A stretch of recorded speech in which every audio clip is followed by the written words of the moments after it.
जय हिंद स्टूडेंट्स, आप ये बात भली भांति जानते हैं कि जो भारत की सेना है एक बहुत ज़्यादा धर्मनिष्पक्ष यानी कि सेकुलर सेना है और साथ ही में बहुत ज़्यादा प्लूरलिस्टिक है।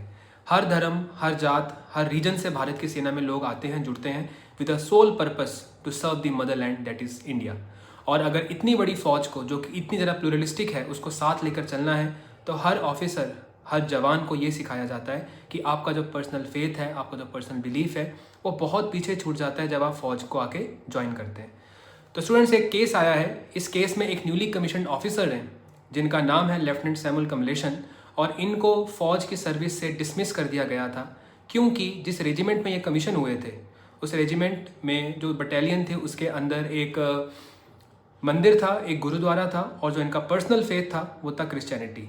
इनका ऐसा मानना था कि इन धर्म स्थल में जाने से जो इनका पर्सनल फेथ है क्रिश्चियनिटी का वो हार्म होता है, क्योंकि क्रिश्चियनिटी मोनोथिस्टिक रिलीजन है और वह बाकी भगवानों को नहीं मानती है, वो केवल एक गॉड को मानती हैं।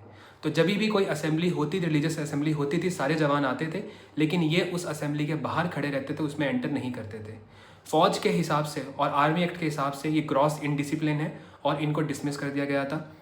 इन्होंने फिर सुप्रीम कोर्ट में अपील की थी और सुप्रीम कोर्ट ने भी इनको सर्विस से डिसमिस कर दिया गया था। ये फिर से एक डिबेट छेड़ती है, लेकिन इस डिबेट का एक अल्टीमेट सोल्यूशन यही है कि आप वही मानकर चलें जो इस सेना के लिए बेहतर है। वो ये है कि आपका जो पर्सनल बिलीफ है, पर्सनल फेथ है, वो बहुत पीछे छूट जाता है जब आप एक बड़े गोल के लिए काम करते हैं जो है टू सर्व द मदरलैंड।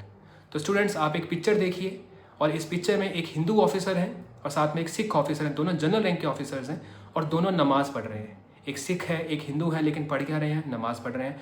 और भारत के सेना के एक बहुत बड़े लेजेंड ब्रिगेडियर सौरभ सिंह शेखावत भारत के जो रिलीजियस बिलीफ है भारतीय सेना के, उसके बारे में क्या कहते हैं, ज़रूर आप इस वीडियो में देखें। Army, you live in a very, very pluralistic, secular society, and you act like a unit. So when I keep saying this, when I was commissioned and when I joined Special Forces, I was asked by one of my NCO that what is your religion, what is your caste? I said I am Hindu Rajput. So he said, bloody chap, take a dip in that dirty water. So I went and I took a dip. Then I realized that there's something wrong I have said. So again he asked.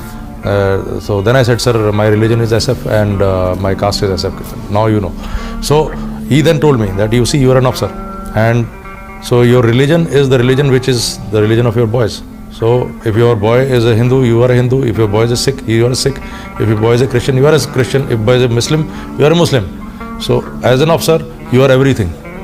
So when we have this kind of template, and if you apply this template in the country, I think most of the problem will be solved.